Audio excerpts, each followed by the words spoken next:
Hello there, and welcome back to Midnight Creaks. With New Year's Eve just around the corner, most of the world is preparing for celebrations and fresh starts.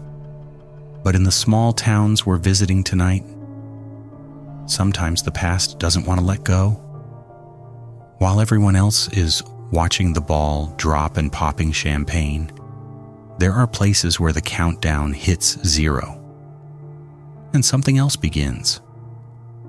From a baby monitor picking up voices in an empty nursery, to a police dispatcher receiving a call from a timeline that doesn't exist, and a box of letters found in an attic that documents a slow descent into madness. Before we count down these 5 disturbing true horror stories, hit that subscribe button and ring the bell so you never miss a tale from the darkness. And if you've ever experienced something strange on New Year's Eve, share your story in the comments below. We read every single one. Now turn off the lights, lock your doors, and let the countdown begin. I got rid of every baby monitor in my house after my son's first New Year's Eve. I don't care what anyone says about needing them. We use an old-fashioned audio-only walkie-talkie now, and honestly, I sleep better that way. This was back in 2019. My wife Callie and I had just had our first kid, a boy we named Owen. He was born that July at St. Agnes Hospital about 40 minutes outside our town. By the time New Year's rolled around, he was just under 6 months old, and we were still in that fog of sleep deprivation that new parents live in. Our little town in Indiana doesn't exactly have a wild nightlife scene, but there were a few parties happening that night. Friends kept texting us asking if we'd make it out. Callie's sister Joanne wanted us to drive to her place for a family thing, but we turned everyone down. The idea of packing up the baby, hauling him through the cold, and trying to enjoy ourselves while constantly checking if he was okay sounded exhausting. We decided to stay home, just the 3 of us. It was snowing lightly that evening. Not a blizzard, just that peaceful kind of snowfall that makes everything look clean and quiet. I remember thinking it was actually kind of nice. Our first New Year's as parents, cozy at home, while the rest of the world went crazy. Owen went down around 8:30 without much fuss. We had this cheap baby monitor set up. It was one of those Wi-Fi camera things you access through an app on your phone. We'd gotten it as a hand-me-down from Callie's co-worker. It wasn't fancy, but it worked well enough. You could see the crib in night vision mode and hear any sounds through your phone. Callie set it up in the nursery, and we kept our phones nearby in the living room. By 11 or so, Callie had dozed off on the couch. She was exhausted. She'd been up since 5 that morning because Owen had a rough night. I didn't blame her. I sat there half watching the New Year's Eve coverage from Times Square with the volume turned way down so it wouldn't wake either of them. The house was quiet except for the low hum of the furnace kicking on every so often. I had the baby monitor app open on my phone, just glancing at it every few minutes to make sure Owen was still asleep. He was. The feed showed him bundled up in his sleep sack, totally peaceful. That's when the app glitched. The video froze for a second, just the still image of the crib, and then it snapped back to normal. I didn't think much of it at first. Cheap equipment does that. But then I noticed something at the top of the screen. There was a small overlay text that I'd never seen before. It said, "Nursery, 11:58 p.m., guest connected." I stared at it confused. We'd never shared the feed with anyone. I didn't even know you could have guest access on this app. I sat up a little straighter. Maybe it was just a software bug, or maybe Callie had accidentally clicked something when she set it up. I tapped the screen trying to find some menu to check connected devices, but the app wasn't exactly user-friendly. I figured if it was a real problem, the company would have sent a notification or something. I kept watching. Owen hadn't moved. Everything looked normal. I leaned back and tried to relax, but something about that little notification kept nagging at me. I decided to test the audio. The app had a two-way talk feature, so you could speak through the camera's tiny speaker. I tapped the microphone button and said quietly, "Hey buddy, just checking in." My voice came through the speaker in the nursery. I could hear it faintly through the phone's audio feed. Owen didn't stir. But then I heard something else. It was faint, almost like an echo, but it wasn't my voice. It sounded like breathing. Soft and slow, like someone was right next to the crib exhaling gently near the microphone. My stomach tightened. I pulled the phone closer to my face and turned up the volume. The breathing was still there, barely audible under the white noise of the room. I told myself it was just interference, or maybe the app picking up sounds from somewhere else in the house. But it didn't sound like that. It sounded deliberate. It sounded close. Then the camera moved. Just a few inches, a slight pan to the left toward the closet. I froze. That model wasn't supposed to move. It was a fixed position camera. You mounted it on the wall and that was it. I checked the app controls, but there was no pan function, no way to adjust the angle remotely. Yet the view had definitely shifted. I could see more of the closet door now and less of the window on the opposite wall.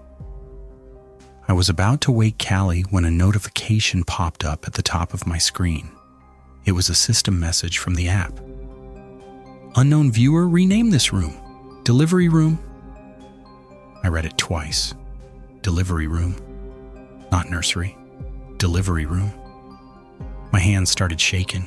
That made no sense. Nobody else had access to this app. Nobody else even knew we had this camera. I stood up, my heart pounding.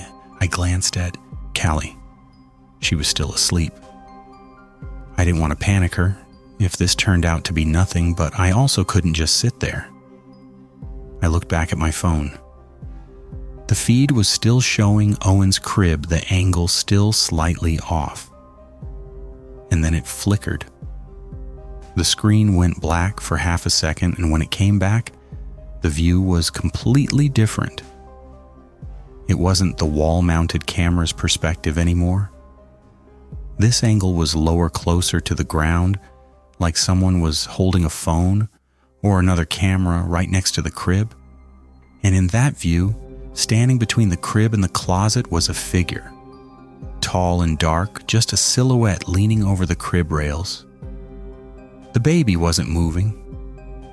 Owen was completely still and silent. I didn't think. I just moved. I bolted down the hallway, my phone still in my hand. I slammed into the nursery door and flung it open, flipping on the light switch in one motion. The room was exactly as it should be. Owen was asleep in his crib, his little chest rising and falling peacefully. The camera was mounted on the wall in its original fixed position. There was no one else in the room. There was nowhere another camera could have been. The closet door was closed. The window was shut and locked. Everything was normal. I stood there, breathing hard, trying to process what I'd just seen. Owen stirred a little from the sudden light and noise, but didn't wake up. I walked over to the crib and looked down at him. He was fine. Completely fine. I checked every corner of the room. I opened the closet. I looked under the crib. Nothing. Nobody. I felt like I was losing my mind. Callie appeared in the doorway, rubbing her eyes. "What's going on?" She asked, her voice thick with sleep. I didn't know how to explain it. I held up my phone, but the app had crashed. The screen just showed a loading icon spinning endlessly. I told her there was something wrong with the monitor, that I thought I saw someone on the feed. She looked at me like I was crazy, but she could see I was genuinely shaken. I walked over to the camera and unplugged it from the wall. Then I went to the living room and disconnected the Wi-Fi router entirely. Callie followed me asking questions, but I just kept saying I didn't know, I didn't understand what had happened. We spent midnight sitting on the couch with Owen between us. All the lights in the house were on. Callie held him even though he was asleep. And I sat there staring at my phone, trying to make sense of it. When the app finally loaded again, I went into the settings and found the activity log. It showed a list of recent connections. Most of them were from my phone, my IP address, my device name. But there was one entry from earlier that night at 11:57 p.m. The IP address wasn't ours. I copied it and did a reverse lookup on my laptop. The result made my blood run cold. The IP address was registered to St. Agnes Hospital, the same hospital where Owen was born back in July. I clicked on the session details. The connection label read, "Delivery Room, Archived Viewer." I had no idea what that meant. Archived viewer? What the hell was an archived viewer? I tried searching the app's help section, but there was nothing. I sent an email to the company's support team right then and there at 1 a.m. I explained everything. The guest connection, the renamed room, the IP address from the hospital. I demanded an explanation. The next day I called them. I spent an hour on hold, and when I finally got through to someone, they kept giving me the runaround. They said they'd look into it and that sometimes old session data could cause display errors. I asked them point blank what archived viewer meant, and the rep said she didn't know that term wasn't in their system documentation. She suggested I reset the camera and change my account password. I told her I'd thrown the camera in the trash. She went quiet after that. We never got a real answer. The company sent a generic follow-up email a week later saying they couldn't replicate the issue and that it was likely a software glitch. But that didn't explain the hospital IP address. It didn't explain the renamed room or the second camera angle or the figure I saw standing over my son's crib. Callie thinks I imagined part of it, that I was tired, and the app malfunctioned at just the right moment to freak me out. Maybe she's right. I don't know. But I can't shake the feeling that someone else was watching that night. Someone who had access from the hospital. Someone who labeled the session delivery room like they'd been watching since Owen was born.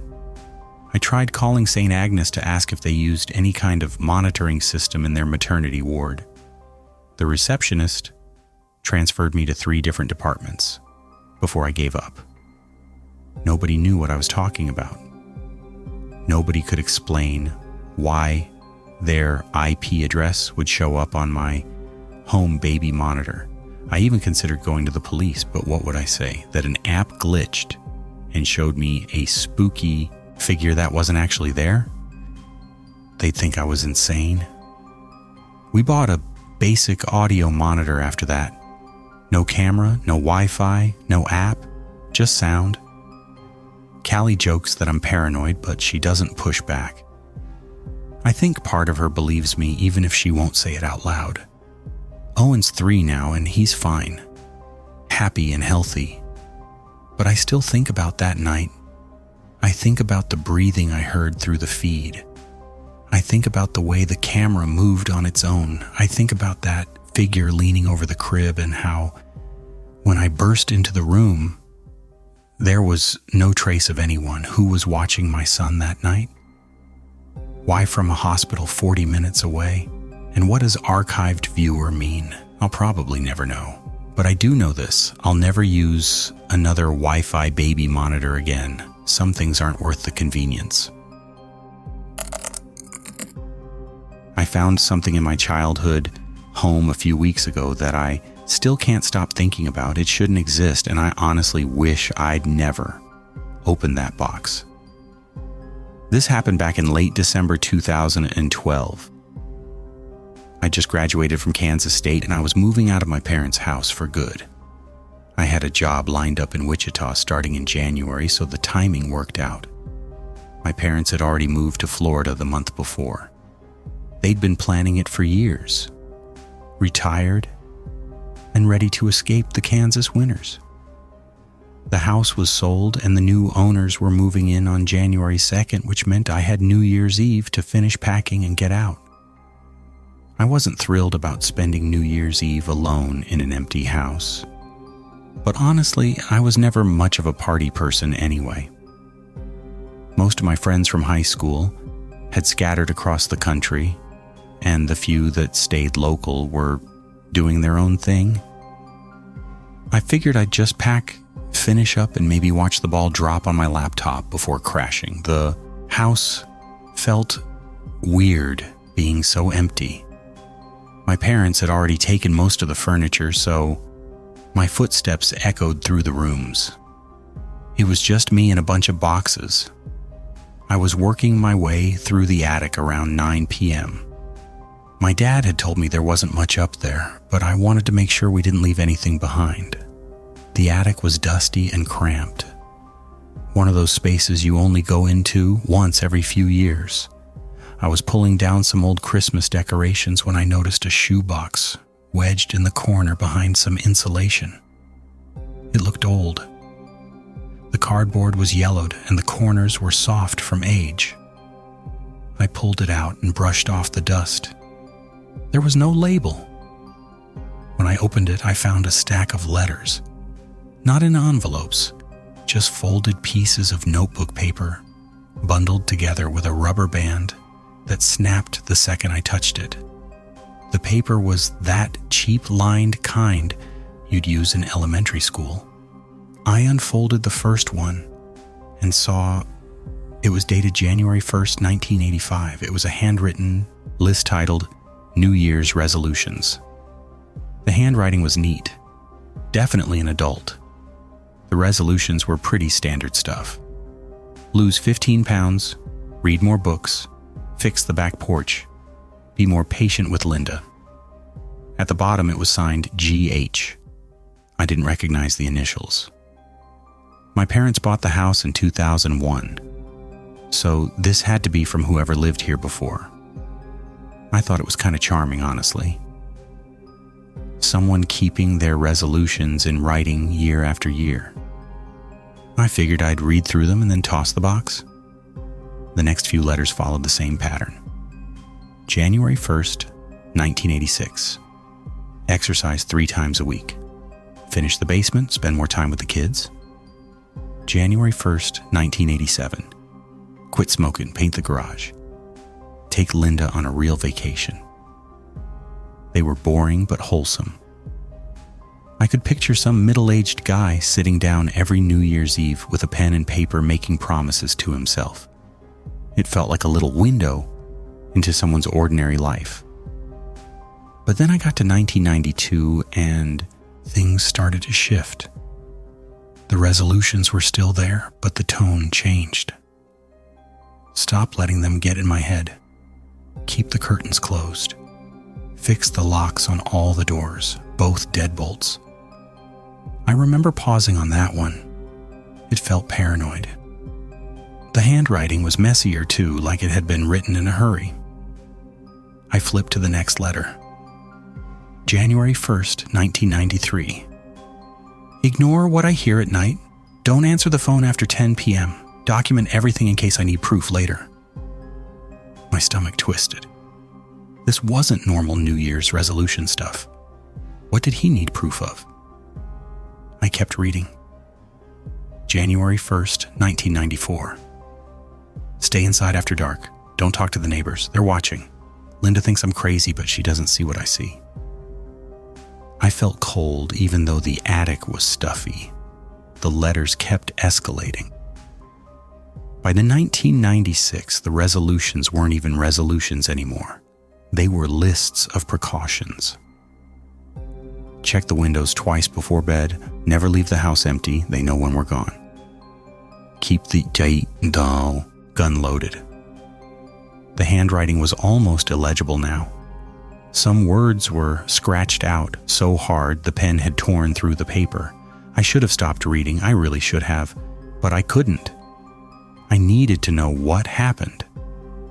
January 1st, 1998. Linda left. She took the kids. She said, "I'm sick, but I'm not sick. I'm careful. I'm smart. They won't get me if I'm careful." I see them in the yard now. 3 of them, always 3. My hands were shaking. The next letter was from 1999. It was barely coherent, just fragments of sentences. They're in the walls. I hear them scratching.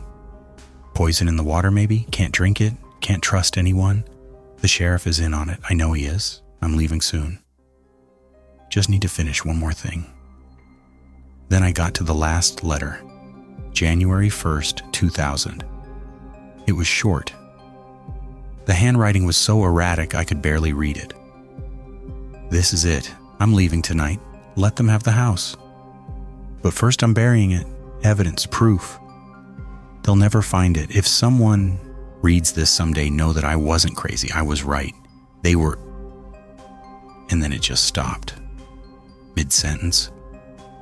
Like he'd been interrupted or just gave up. I sat there staring at the paper. The attic felt too small suddenly. I noticed there was one more envelope at the bottom of the box. It was heavier than the others. I opened it and pulled out a hand-drawn map, and it was crude. Just a rectangle representing the house with rooms labeled.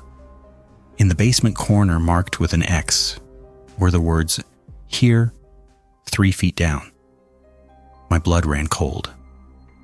I looked at my phone. It was almost 11 p.m. I was alone in this house, and apparently the previous owner had buried something in the basement before disappearing. I tried to rationalize it. Maybe he buried money. Maybe it was just paranoid nonsense, and there was nothing down there at all. But that handwriting, the desperation in those final letters, it didn't feel like nothing. I didn't even consider going down there myself.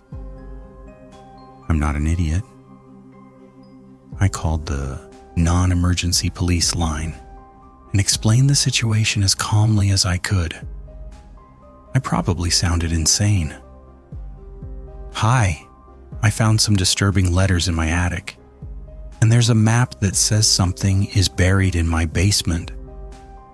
The dispatcher was patient, though. She said she'd send an officer over to check it out. 2 cops showed up about 20 minutes later. I showed them the letters and the map.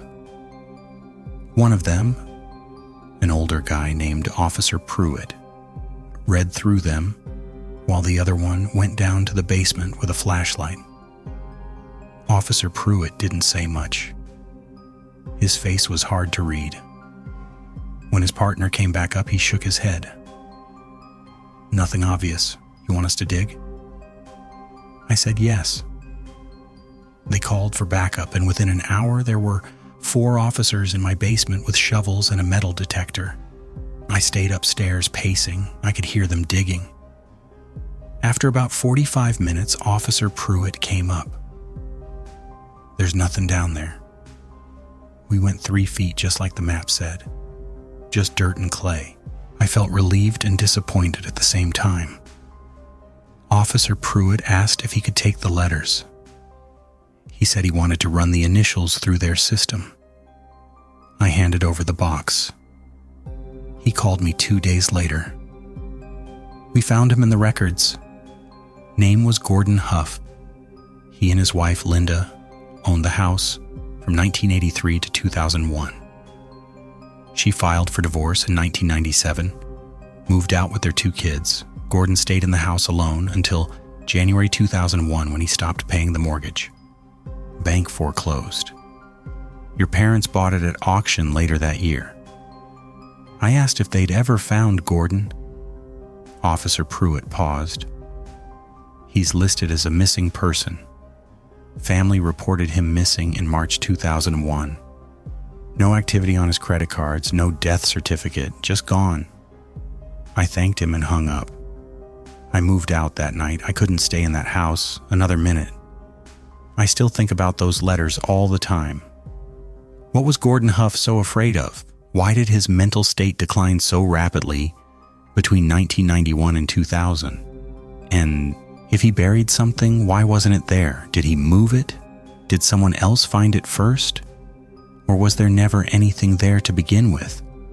Just the final act of a man losing his grip on reality. The thing that bothers me most is that last letter. They were what? Watching him? Coming for him? Real? I'll never know. And I'll never know what happened to Gordon Huff or why he vanished without a trace. Sometimes I wonder if he's still out there somewhere or if whatever he was running from finally caught up to him. I really hope I never find out. I still don't pick up calls from unknown numbers on New Year's Eve. I just can't do it. Even if it's probably spam or a wrong number, my stomach drops every time I see that blank caller ID flash across my screen this time of year. This happened back in 2010 in a small town in Arkansas. I was 23 and still living there working at a hardware store while trying to figure out what I wanted to do with my life. My best friend Lacey worked the late shift at our town's police dispatch office. It was a tiny operation, just 2 dispatch desks in a building that looked more like a double-wide trailer than an actual government facility. Lacey hated working New Year's Eve. She always complained about having to sit there alone, listening to drunk drivers and domestic disputes while everyone else was out celebrating. I felt bad for her, so I decided to surprise her. My plan was to show up right at midnight with party hats and one of those cheap bottles of champagne from the gas station.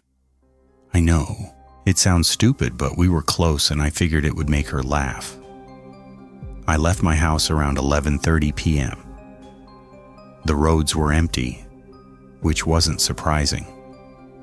Our town only had about 2,000 people, and most of them were either passed out, drunk already, or huddled around their TVs waiting for the ball to drop. The drive to the dispatch office was maybe 15 minutes, all back roads and farmland. There were no street lights once you got outside of town, just darkness and the occasional porch light from a distant house. I was maybe 5 minutes into the drive when my phone rang. I glanced down and saw it was an unknown number. I ignored it. I hate answering calls I don't recognize, and besides, I was driving. The ringing stopped and I went back to focusing on the road. Then it rang again. Same number. This time I felt a little annoyed, but also curious. I figured maybe it was Lacey calling from a work phone or something. So I answered. The voice that came through wasn't right. It sounded like Lacey, kind of. The tone was hers, but it was distorted, like someone had taken a recording of her voice and stretched it out. The cadence was all wrong, too. It said, "Don't come get me." That was it. Just those 4 words. Then the line went dead. My stomach dropped. I tried calling the number back, but it just rang and rang. No voicemail, nothing. I tried Lacey's cell next, but it went straight to voicemail, which wasn't unusual since she sometimes turned it off during her shift. I told myself it was probably a prank. Maybe one of her coworkers messing around or some idiot with a voice changer app. But something about it didn't sit right with me. The way the voice had said, "Don't come get me," felt urgent. It felt wrong. I pressed harder on the gas. I wasn't going to just turn around and go home. If something was wrong, Lacey needed me.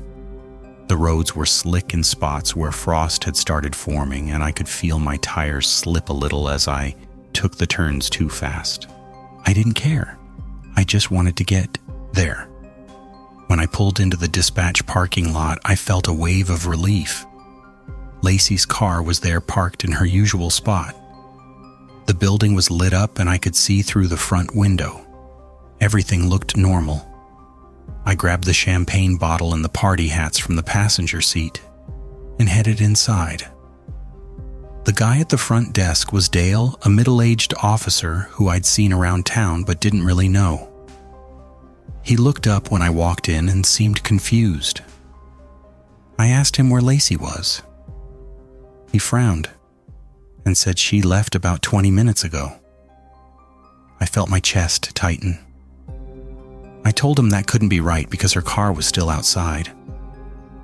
Dale shrugged and said he didn't know what to tell me. She'd gotten upset about something he didn't know what and just walked out.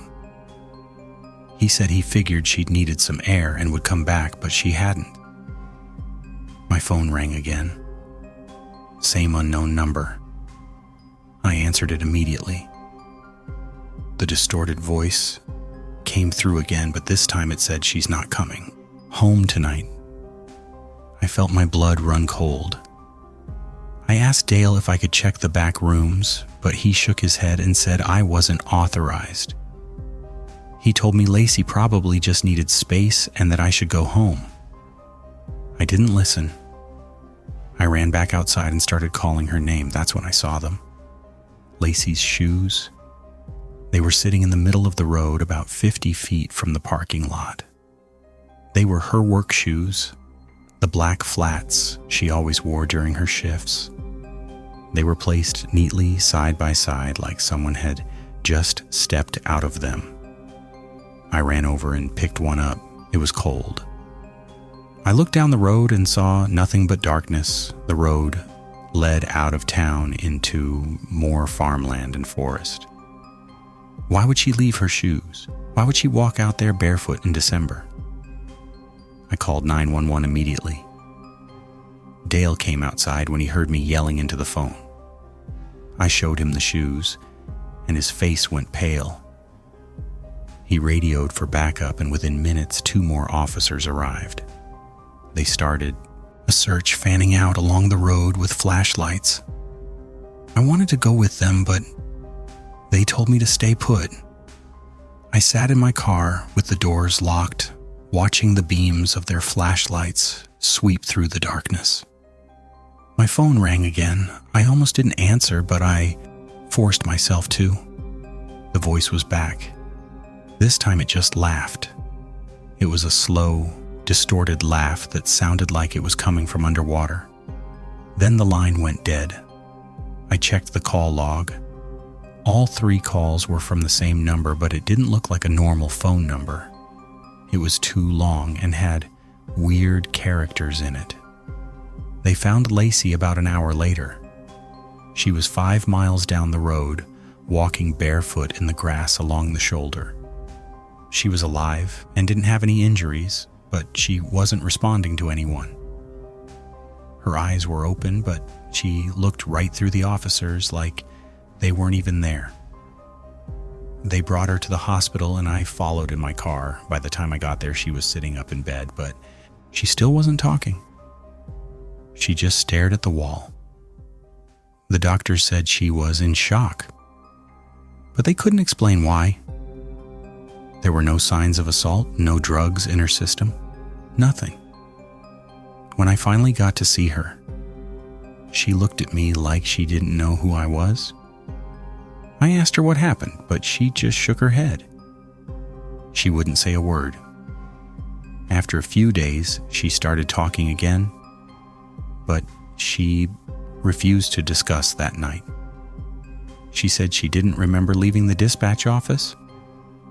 She didn't remember walking down the road or losing her shoes. She didn't remember anything. The police looked into the calls. They pulled her phone records, and that's when things got even stranger. The calls I received that night, they came from Lacey's phone, her cell phone, the one that had been in her pocket the entire time. But the call logs on her actual phone showed no outgoing calls. It was like The calls existed in the system, but not on her device. The number I'd seen on my screen, it didn't match anything. It was like it had been generated out of thin air. Lacey quit her job a week later and moved out of state. We stayed in touch for a while, but eventually we drifted apart. I think she wanted to forget about that night, and I was a reminder she couldn't escape. I still wonder what happened during those 20 minutes she was gone. Where did she go? Who made those calls? And how did they mimic her voice? The phone logs don't explain how those calls were made. Still don't. I've asked people about it. Tech-savvy friends who work with phones and networks, and none of them can give me an answer that makes sense. Some have suggested it was a glitch in the system. Others think it was some kind of hacking or spoofing, but the distortion, the way her voice sounded, I don't think that was technology. I think something else was at play that night. I don't know if Lacey saw something or if something found her. I don't know if she ran or if she was taken and then let go. All I know is that when I hear fireworks on New Year's Eve, now I don't think about celebration. I think about her shoes in the middle of that dark road and that voice on the phone telling me she wasn't coming home.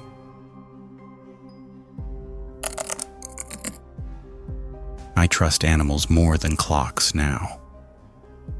Especially after New Year's Eve 1988, when our sheepdog started howling at midnight that hadn't happened yet. I grew up in a small town outside Cedar City, Utah, the kind of place where ranches outnumber restaurants and everybody knew everybody's business. My parents ran a modest sheep operation, nothing huge, just enough to keep us going. That New Year's Eve, they'd driven into town for the annual church potluck, leaving me alone at the house. I was 16, and honestly, I didn't mind. The idea of standing around with a bunch of adults eating casseroles and making small talk sounded worse than staying home. They left me in charge of our old sheepdog, Rusty, and the dozen or so sheep penned up behind the house. Rusty was ancient, some kind of border collie mix with graying fur and bad hips. He spent most of his days asleep by the wood stove, barely lifting his head when you walked by. The sheep were his responsibility back when he could still move, but by that point, he was pretty much retired. The house was quiet that night. Snow had been falling on and off all day, leaving a thin blanket over the yard and the distant fields. I turned on the TV more for noise than anything else. We had this taped countdown special from New York that someone had recorded the year before. It wasn't even the right year, but I didn't care. I was eating leftover cornbread and half watching the screen when Rusty, who'd been dead asleep by the stove, suddenly bolted upright. It was around 10:40 p.m. I remember looking at the kitchen clock because I was trying to figure out how much longer until my parents got home. Rusty stood stiff, his ears pinned back, and then he started howling, not barking, howling. Deep, guttural howls that seemed to come from somewhere primal. His whole body shook with it, and he was staring directly at the back door, like something on the other side had called to him. I'd never heard him make a sound like that. I got up from the couch, telling him to knock it off, but he didn't even glance at me. He just kept howling, facing that door. My stomach twisted. I walked over and grabbed his collar, trying to calm him down, but his muscles were rigid. He wouldn't budge. That's when I thought maybe something was wrong with the sheep. A coyote maybe, or someone messing around in the yard. I pulled on my boots and opened the back door. The cold hit me immediately. I scanned the pen. Everything looked fine. The sheep were milling around eating hay, calm as ever. Nothing seemed off. but Rusty refused to follow me outside. He planted himself in the doorway, whining and staring at the tree line beyond the pen. I called his name. He didn't move. I stepped back inside and shut the door, figuring he was just being weird. Old dogs do strange things. But the howling started again, even louder this time. I yelled at him to stop them, and he finally went quiet, but his eyes never left that back door. Then I noticed the sheep. Through the kitchen window, I could see them moving in this tight, anxious circle like they were trying to huddle together. It wasn't normal. Sheep don't move like that unless something's wrong. My heart started beating faster. I grabbed the flashlight from the drawer and went back to the door. Rusty bolted. He didn't run outside. He ran to the bathroom down the hall, and I heard him scratch at the door until it swung open. Then silence. I called for him, but he didn't come back. I stood there holding the flashlight, feeling completely unnerved. That's when I glanced at the TV. The screen was flashing, confetti and cheering, and a giant banner that read, "Happy New Year." The pre-recorded countdown had hit its fake midnight right then at 10:47 p.m. I stared at it confused because we were still over an hour away from the real midnight. The timing was all wrong. And then something slammed into the back fence. The sound was massive, a single heavy impact that rattled the wooden posts. I jumped the flashlight, nearly slipping from my hand. The sheep exploded into panicked bleats, scattering and then reforming their tight circle. I fumbled for the porch light switch and flipped it. Nothing. The bulb didn't even flicker. I flipped it again. Still nothing. Another slam. Louder this time. The fence posts creaked under the weight of whatever had hit them. I could hear the wood strain. My hands were shaking. I wanted to go outside. I wanted to see what it was, but every instinct in my body screamed at me to stay put. I ran to the phone and dialed our neighbor, Mr. Brian, who lived about half a mile down the road. He picked up on the third ring, and I barely let him say hello before I started talking. I told him something was hitting our fence, that the dog was freaking out and the lights weren't working. He told me to stay inside and keep talking to him. He said he'd get in his truck and head over. I pressed the phone to my ear and walked back to the kitchen window. The sheep were still huddled together, trembling. I couldn't see anything beyond the fence, just darkness and the faint outline of trees. Then I heard it. Footsteps. No, not footsteps. Something pacing. Heavy and deliberate, moving along the fence line from one end to the other. The posts groaned with each pass. I was holding my breath. Mr. Brian was asking me if I was okay, and I managed to whisper that something was out there. He told me to stay on the line, that he was almost there. The pacing continued. Back and forth. Back and forth. I could hear it even over the wind. And then it stopped. The silence was worse than the noise. I stood frozen, staring out the window, waiting for something to move. Nothing. The sheep slowly began to settle their bleats, fading to nervous huffs. I didn't move from that spot until I saw headlights coming up the driveway. Mr. Brian pulled up and got out with a shotgun. He walked the perimeter of the pen, shining his own flashlight along the fence. I watched from the window, barely breathing. After a few minutes, he came to the door and knocked. I let him in, and he told me he didn't see anything. No tracks, no animals, nothing. But he looked uneasy.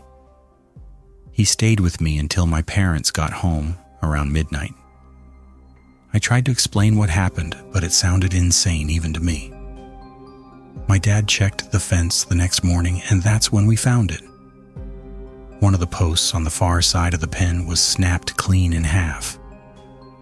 It had broken inward like something had tried to get in. But there were no tracks in the snow. None.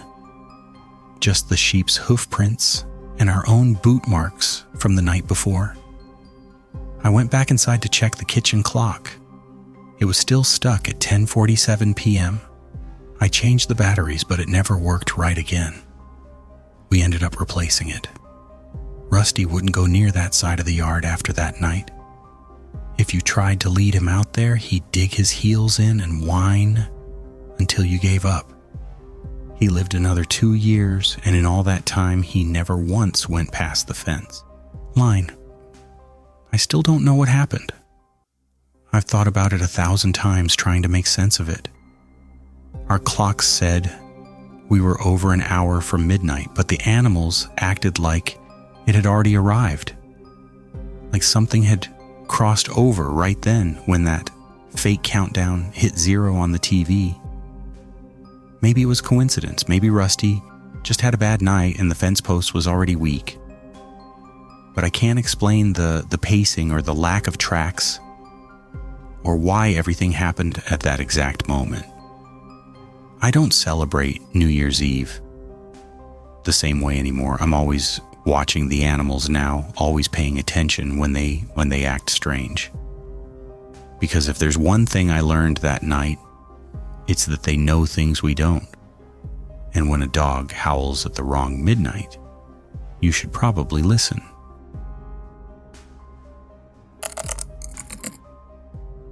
The last VHS tape I ever rented wasn't in the store's system. I know that for a fact because I asked. But 3 weeks later, a late fee notice showed up in our mailbox anyway, with a handwritten title I'll never forget. This was back in 1993, in my small town in Iowa, Fairmont, population maybe 4,000. I was 19, home from my first semester of community college, and honestly just glad to be back. College hadn't been what I'd expected, and I was relieved to spend the holidays in familiar surroundings. New Year's Eve rolled around, and my friends, Brody Kincaid and Marshall Teague, wanted to do our usual tradition. Rent some movies, grab junk food, and have a low-key night at someone's house. We weren't the party types. Never had been. We hit up Video Galaxy, the only rental place in town. It was in a tired strip mall between a laundromat and a dollar store. The place smelled like old carpet and popcorn, and the fluorescent lights buzzed constantly. They were running a New Year's special. Rent 3, get 1 free. Brody grabbed Groundhog Day. Marshall picked Caddyshack, and I threw in Wayne's World. As we were checking out, I spotted a cardboard bin near the counter labeled Mystery Grab 25 cents. It was full of unmarked tapes in plain black cases, probably stuff people had taped over or donated. The cashier, a bored-looking guy named Hugh Johnson, who'd graduated a few years ahead of me, said most of it was junk. Old TV recordings, failed home videos, that kind of thing.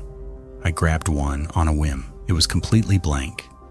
No label, no writing, nothing. Hugh rang it up without even looking at it. He didn't scan it or log it, just tossed it in the bag with the others. The plan was to meet at Brody's place around 8, but that fell apart pretty fast. Marshall called around 6, saying his mom needed help with something. Then Brody bailed an hour later. His girlfriend wanted him to go to some party across town. I wasn't mad. I'm pretty used to plans changing. My parents were heading to our neighbor's New Year's party a few houses down, so I'd have the place to myself. I figured I'd watch one of the movies alone and save the others for later. It wasn't a big deal. By 10:30, I was settled in the living room. Our house was a single-story, ranch-style place my parents had bought in the early 80s. It was nothing fancy, but it was home.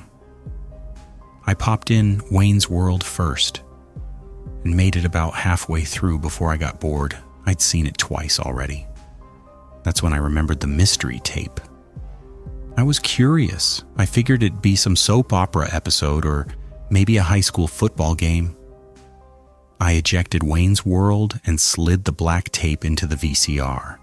No studio logo, no FBI warning, just static for a few seconds, and then the picture came into focus. It was a street. Not just any street, it was my street. I recognized it immediately even though something was off. The houses looked the same but different. The cars parked along the curbs were old, boxy sedans and station wagons from the 70s. The Hubbard place across the street was painted yellow instead of white. There were no street lights where there should have been. The footage was grainy and washed out like it had been shot on an old camcorder. There was no music, just the faint sound of wind. I sat up straighter. My stomach did a weird flip. The camera was stationary at first, just a wide shot of the street. Then after maybe 2 minutes, it moved. Not a smooth pan. It was more like someone picked up the camera and repositioned it a few feet closer. The new angle focused more on one house in particular. My house, or at least a version of it.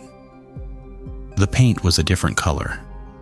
Light blue instead of the beige it had been for as long as I could remember. But the shape was identical. The driveway, the front porch, the little flower bed my mom had planted years ago. I didn't understand what I was watching. My first thought was that someone had recorded our street decades, ergo and the tape had ended up in that bargain bin by accident. But that didn't make sense. Why would anyone film an empty suburban street for no reason? I fast-forwarded. Every few minutes, the camera moved closer. Each time it repositioned, the angle tightened on my house. At one point, I could see the front door clearly. The numbers above it were the same as ours, 427. That's when I noticed the time code in the bottom right corner. It read 12/31/1979, 11:45 p.m. My blood went cold. I was born in 1974, so I would have been 5 years old in 1979. My family had lived in this house since 1978. This was our house 14 years ago on New Year's Eve. I kept watching. The camera was now positioned at the edge of the yard, maybe 20 feet from the front door. There was no shadow, no indication of who was holding it. The perspective was wrong. Too smooth. Too deliberate. At 11:50 p.m., according to the time code, the lights inside the house started flickering, not like a power surge. It was rhythmic. On, off, on, off, on, off. Like someone was flipping the switch intentionally. Then they stopped. I wanted to eject the tape, but I couldn't move. I was frozen. My heart was pounding so hard I could hear it in my ears. The camera glided forward again. Now it was right at the front porch. I could see the welcome mat, the brass door, handle the small window at the top of the door. The time code read 11:58 p.m. Nothing happened for almost a full minute. Just that static shot of the door. Then at 11:59:50, something moved. The peephole. From the inside, someone was looking out. I could see an eye pressed against the glass. It was wide, unblinking. Then a face came into view, just barely visible through the tiny circle of the peephole. I couldn't make out details, but I could see a mouth moving like they were saying something, or screaming. At 11:59:59, the image froze, 1 second before midnight, and then the tape started rewinding. On its own, I heard the VCR kick into reverse, the counter spinning backward rapidly. I lunged forward and hit the stop button. My hands were shaking. I ejected the tape and just stared at it. I didn't know what to do. I got up and walked to the front door. My legs felt weak. I looked through our peephole. Nothing. The street was empty. I could hear distant fireworks popping off a few blocks away. It was almost midnight. I checked every window, every lock. Everything was secure. I was alone. I didn't sleep that night. I kept the tape on the coffee table, and every time I walked past it, I felt sick. The next morning, I drove back to Video Galaxy. Hugh was working again. I asked him about the mystery bin. He said they restocked it every few weeks with donated tapes and old inventory they couldn't sell. I asked if he remembered the tape I'd grabbed. He didn't. I showed it to him and he shrugged. He pulled up the rental log on the computer and showed me the screen. It listed the 3 movies we'd rented: Groundhog Day, Caddyshack Wayne's, World. No 4th tape, no mystery grab. I tried to explain, but he just stared at me like I was wasting his time. I left the tape on the counter and walked out. I didn't want it anymore. I wanted it gone. 3 weeks later, my mom handed me an envelope that had come in the mail. It was addressed to me. Inside was a late fee notice from Video Galaxy. At the top, in someone's handwriting, it said, "Front Door, NYE." The amount due was $2.50. I never went back to that store. A few months later, it closed down, but every year on New Year's Eve, something happens that I can't explain. At exactly 11:50 p.m., the glass on our front door peephole fogs up from the inside. I've tested it. I've stood right there and watched it happen. There's no draft, no temperature change, no logical reason. It just fogs. And if I look closely, I can see the outline of a handprint. I still live in that house. My parents moved to Arizona 5 years ago and I bought the place from them. I've thought about replacing the door, but I never do. I don't know why. Maybe because I need to know it's real. That it happened. I've never told anyone the full story. Not my parents, not Brody, not Marshall. It's one of those things you keep to yourself because saying it out loud makes it sound insane, but I think about it all the time. Who recorded that tape? How did it show my house in 1979, and who was looking out from the inside at 11:59 on New Year's Eve that year? I've asked my parents if anything strange happened that night. They don't remember. They said it was just another New Year's. Nothing unusual. I don't believe them. Or maybe I do, and that's worse. Because if nothing happened, then what was I watching? And why does my door still fog up every year at the exact same time?